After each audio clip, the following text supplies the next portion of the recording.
नमस्कार बच्चों। अपनी पिछले वीडियोस में हम प्रसार शिक्षा के बारे में बहुत कुछ सीख चुके हैं, जान चुके हैं और आज हम पढ़ते हैं प्रसार शिक्षा के सिद्धांतों के बारे में, प्रिंसिपल्स ऑफ एक्सटेंशन एजुकेशन। तो सबसे पहले हम ये जानते हैं कि प्रसार शिक्षा से संबंधित या किसी भी चीज से संबंधित सिद्धांत होते क्या हैं। वास्तव में सिद्धांत किसी भी नीति का एक निर्धारक तत्व होते हैं या नीति को निर्धारण करने वाले वो कारक होते हैं जो लक्ष्य की प्राप्ति में मदद करते हैं या लक्ष्यों के आधार पर निर्धारित किए जाते हैं। ये सार्वभौमिक होते हैं, यूनिवर्सली ट्रू होते हैं, कहीं पर भी आप इनको अप्लाई कीजिए। जब इन सिद्धांतों को फॉलो करते हुए हम किसी भी काम को करते हैं तो अधिकतम सफलता प्राप्त होती है, अच्छे से अच्छे रिजल्ट्स आते हैं और हम अपने लक्ष्यों को बहुत अच्छे तरीके से प्राप्त करते हैं। या ये कहा जा सकता है कि जो भी सिद्धांत होते हैं वो लक्ष्य प्राप्ति के लिए बहुत सहायक साधन होते हैं और ये हर समय, हर परिस्थिति में, हर क्षेत्र में, किसी भी स्थान पर सही तरीके से लागू किए जाएं तो बहुत ही मददगार होते हैं और सभी जगह इनका एक सा रोल होता है, यानी ये यूनिवर्सल होते हैं, सार्वभौमिक होते हैं। तो प्रसार शिक्षा के सिद्धांतों में सबसे पहला सिद्धांत है रुचियों एवं अनुभूत आवश्यकताओं का सिद्धांत। इस सिद्धांत का अभिप्राय यह है कि जब भी हम किसी को कोई शिक्षा देते हैं, किसी भी तरह की जानकारी देते हैं, तो यदि वो उसकी रुचियों पर आधारित होगी और उसकी आवश्यकताओं पर आधारित होगी, तभी व्यक्ति उस ज्ञान को या जानकारी को प्राप्त करने के लिए प्रेरित होगा। क्या रुचियां हैं किसी भी व्यक्ति की या उसकी क्या अनुभूत आवश्यकताएं हैं। जैसे हम जानते हैं कि प्रसार शिक्षा ग्रामीण क्षेत्र में दी जाने वाली शिक्षा है, तो ग्रामीण क्षेत्र की जो भी आवश्यकताएं हैं, ग्रामीण समुदाय की जो भी आवश्यकताएं हैं, उनको क्या परेशानियां हैं, उनका आर्थिक स्तर कैसा है, उनका सामाजिक स्तर कैसा है, उनको खाने पीने की चीजें, रहने की सुविधाएं, ये सभी मिल रही हैं या नहीं, या उनकी जो भी मूलभूत आवश्यकताएं हैं वो पूरी हो रही हैं या नहीं हो रही हैं, किस तरह से उनको शिक्षा मिल रही है, क्या क्या उस गांव में या उस पर्टिकुलर क्षेत्र में सुविधाएं दी जा रही हैं। भौतिक सुविधाएं हो सकती हैं ये, जैसे हॉस्पिटल, बैंक, पार्क, धर्मशालाएं, मार्केट, तो क्या क्या कमोडिटीज या क्या क्या सामान वहां पर पहुंच रहा है। तो जो भी चीजें उनकी फुलफिल नहीं हो रही हैं, उन आवश्यकताओं को वो महसूस करते हैं कि हाँ, हमारे पास खेती के लिए बहुत अच्छे बीज नहीं है, या हमारा मकान कच्चा है जिसमें हम बहुत सारी समस्याओं का सामना कर रहे हैं। तो इस तरह की जो आवश्यकताएं हैं कि ये हमारे पास अच्छा होना चाहिए, श्रेष्ठ होना चाहिए, अगर प्रसार शिक्षा इन आवश्यकताओं को ध्यान रख करके दी जाएगी और साथ ही साथ व्यक्ति की रुचि किसमें है, जैसे किसी की रुचि खेती बाड़ी में हो सकती है, किसी की पशुपालन में हो सकती है, महिलाएं हैं जो भी कृषक परिवार की या ग्रामीण समुदाय की, उनकी रुचि हो सकता है किसी की कुकिंग में हो, किसी की स्टिचिंग में हो, किसी की खाद्य संरक्षण में हो। तो जहां जहां उनकी रुचियां हैं, अगर उसके हिसाब से शिक्षण दिया जाए या शिक्षा दी जाए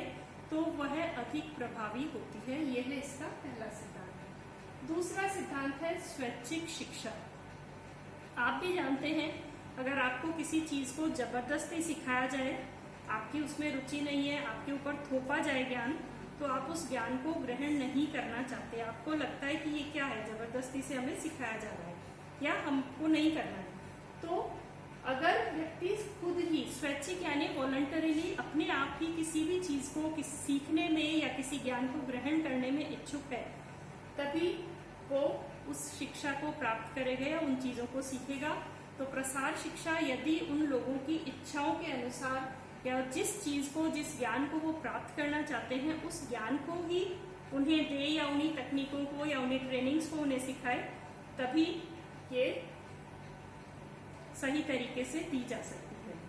अगला सिद्धांत है स्वयं की सहायता का सिद्धांत। ये कहा जाता है कि ईश्वर भी उन्हीं की मदद करते हैं जो अपनी मदद स्वयं करते हैं। जब तक हम अपने लिए आगे बढ़ करके काम नहीं करेंगे, तब तक कोई दूसरा भी हमारे लिए काम नहीं करेगा। तो प्रसार शिक्षा लोगों को ये सिखाती है, या प्रसार कार्यकर्ता का ये दायित्व होता है कि वो लोगों को ये सिखाए, समझाए कि कैसे वो अपनी परेशानियों को दूर करने के लिए, अपनी आवश्यकताओं को पूरा करने के लिए खुद की सहायता कर सकते हैं, कैसे वो उनके पास जो भी उपलब्ध संसाधन है उनको उन संसाधनों की सहायता से अपनी आवश्यकताओं को पूरा कर सकते हैं, किस तरीके से जो भी उनकी ज़रूरतें हैं, जो भी उनकी आवश्यकताएं हैं, जो उनके पास संसाधन हैं, उन संसाधनों के माध्यम से छोटी बड़ी लॉन्ग टर्म शॉर्ट टर्म सभी तरह के गोल्स को कैसे पूरा किया जा सकता है। प्रसार कार्यकर्ता उन्हें प्रेरित करता है कि वो खुद आगे बढ़ें, आगे बढ़ कर के काम करें और अपनी सहायता करें, ताकि दूसरे लोग या सरकारी और गैर सरकारी संस्थाएं भी उनको सहायता दे सकें। अगर वो खुद अपनी सहायता नहीं करेंगे, अपने लिए आगे नहीं बढ़ेंगे, तो फिर दूसरी जो भी योजनाएं हैं वो उतनी लाभप्रद नहीं होंगी जितनी कि उनके खुद भागीदारी होने से। नेक्स्ट सिद्धांत है करके सीखने का सिद्धांत। हम ये जानते हैं कि किसी भी चीज़ की अगर हम थ्योरी पढ़ते हैं और फिर उसका प्रैक्टिकल करते हैं तो दोनों चीज़ों में बहुत अंतर होता है। पढ़ने में हमें प्रैक्टिकली नहीं करना है, सिर्फ उन सिद्धांतों को, उन कंसेप्ट्स को याद करना है, समझना है। लेकिन जब हम उन्हीं सिद्धांतों को या उन्हीं चीज़ों को प्रायोगिक रूप से या व्यवहारिक जीवन में अप्लाई करते हैं तो उसमें बहुत सारी कठिनाइयाँ या परेशानियाँ आ सकती हैं, जिनको हमने कभी भी सैद्धांतिक रूप में सोचा ही नहीं होता कि ऐसा भी हो सकता है। तो किसी भी चीज़ को जितने ज़्यादा हमारे संवेदी अंग उसमें सम्मिलित होंगे उतना ही हम अच्छा सीख सकते हैं, लंबे समय तक उनको याद रख सकते हैं। इसीलिए करके सीखना एक बहुत ही महत्वपूर्ण सिद्धांत है। अब क्योंकि हम जानते हैं प्रसार शिक्षा में सैद्धांतिक चीज़ों पर बहुत बल नहीं दिया जाता, बल्कि व्यावहारिक और प्रायोगिक ज्ञान पर ही बल दिया जाता है, तो इसमें करके सीखना बहुत महत्वपूर्ण है कि जो भी व्यक्ति है, जो भी पार्टिसिपेंट्स हैं या जिन लोगों को ये शिक्षा दी जा रही है वो सब इसको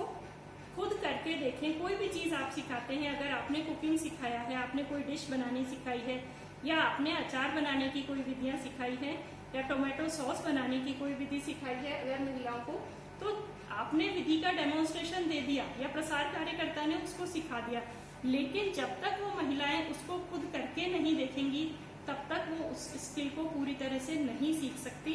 या वो उस काम में कुशल नहीं हो सकती। इसीलिए इस तरह के प्रोग्राम्स चलाए जाते हैं प्रसार शिक्षा में, जहाँ पर पार्टिसिपेंट्स खुद करके सीखें ताकि उनकी समस्याओं का भी हाथों हाथ निराकरण हो सके और वो उनको आगे लंबे समय तक के लिए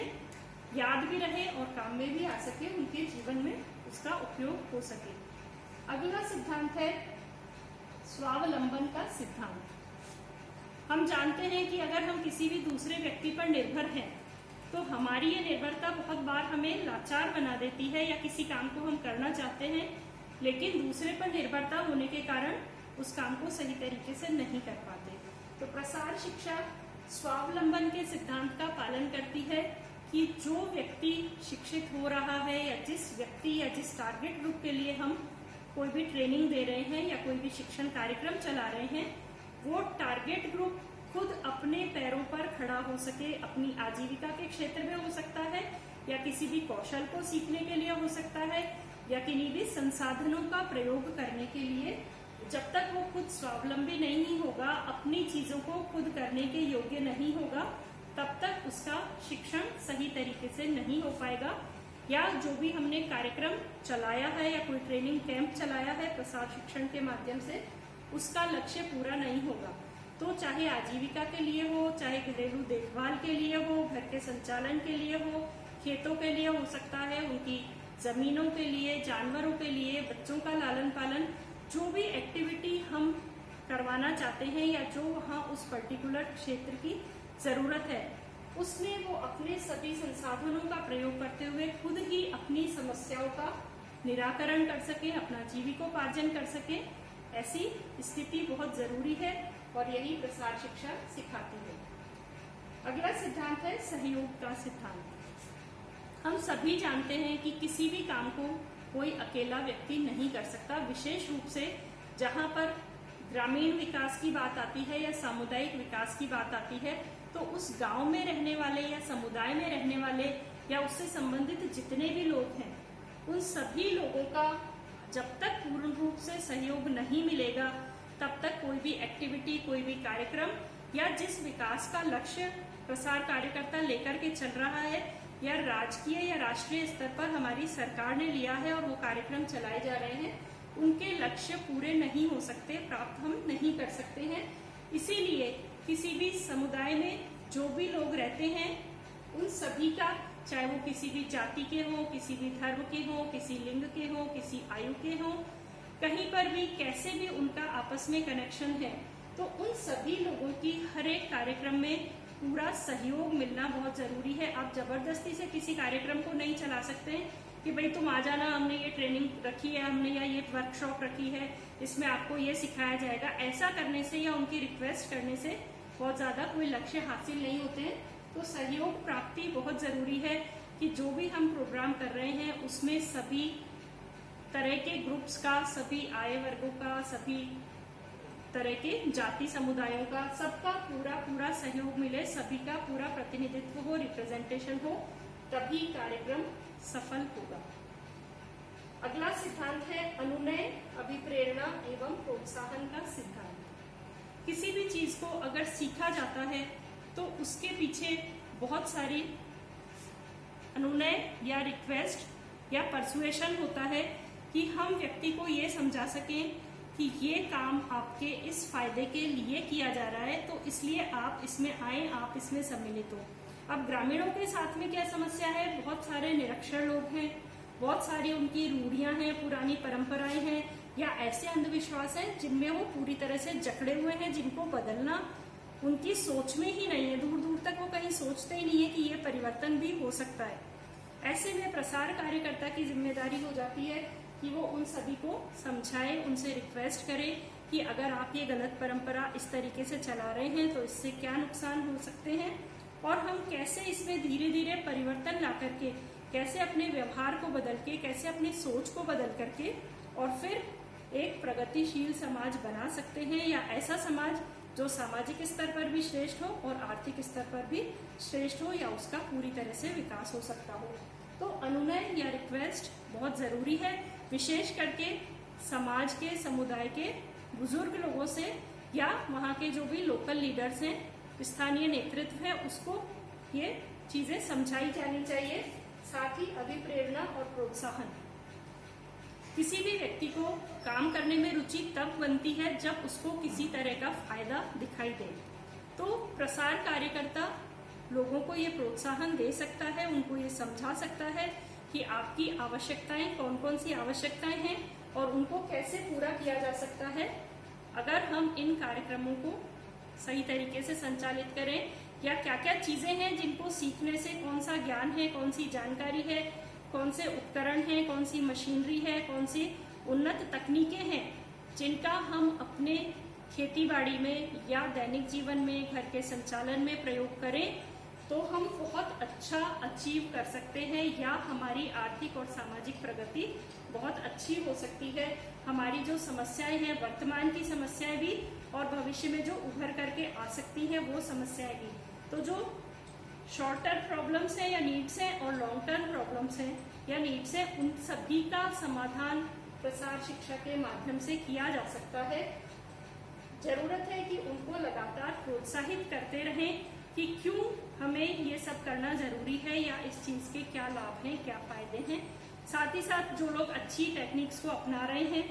जो अच्छे नवाचार कर रहे हैं, उनको रिवॉर्ड देना, उनको पुरस्कृत करना ताकि दूसरे लोग भी प्रोत्साहित हो सके, या उनके उदाहरण देना। जैसे अगर किसी किसान ने अपने खेत में नई कोई सिंचाई की तकनीक अपनाई है या उन्नत किस्म के बीज लगाए हैं, तो बाकी सभी को वहां जाकर के दिखाया जा सकता है या उसका उदाहरण दिया जा सकता है कि इतने कम संसाधन में उसने इतनी अच्छी फसल कैसे प्राप्त की या नया कुछ अच्छा कैसे किया। इससे क्या होता है, दूसरे किसानों को भी प्रेरणा मिलती है कि कैसे उस व्यक्ति ने उनके सामने, क्योंकि समक्ष उनके उदाहरण है और वो बिल्कुल क्लियर देख पा रहे हैं कि इन नई चीजों को अपनाने से क्या क्या फायदे हो सकते हैं। इसका अगला सिद्धांत है धीमा किंतु सतत विकास। एक बात हमेशा याद रखनी चाहिए कि किसी भी तरह का विकास हो या कोई भी प्रक्रिया हो, रातों रात कोई परिवर्तन नहीं होता। आप किसी की सोच में, दृष्टिकोण में, विचार में, आचार में, व्यवहार में कोई भी परिवर्तन लाना चाहते हैं तो उसमें वर्षों का लंबा समय लगता है। ऐसा नहीं हुआ कि आज हमने एक ट्रेनिंग कैंप कर दिया तो आज ही आज सारी चीजें बदल गई या उससे संबंधित कुछ भी बहुत बड़ा परिवर्तन आ जाएगा, ऐसा नहीं होता है।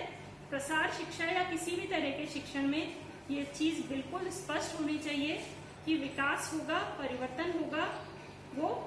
उसकी गति बहुत कम होगी, वो धीमे धीमे होता है, एकदम से एब्रप्टली नहीं हो जाता है, लेकिन विकास सतत होते रहना चाहिए, यानी निरंतर या लगातार होते रहना चाहिए। विकास का क्रम वही रहेगा, उसकी स्पीड कम होगी, लेकिन विकास होता रहे, ऐसी शिक्षा ही हमेशा दी जानी चाहिए। प्रसार शिक्षण या किसी भी तरह के शिक्षण में ये एक बहुत ही महत्वपूर्ण सिद्धांत है कि विकास बना रहे, निरंतर बना रहे, चाहे उसकी गति धीमी हो या तेज हो। तो आज की क्लास में हम इतना ही पढ़ेंगे, इसके आगे के सिद्धांत नेक्स्ट क्लास में कवर करेंगे।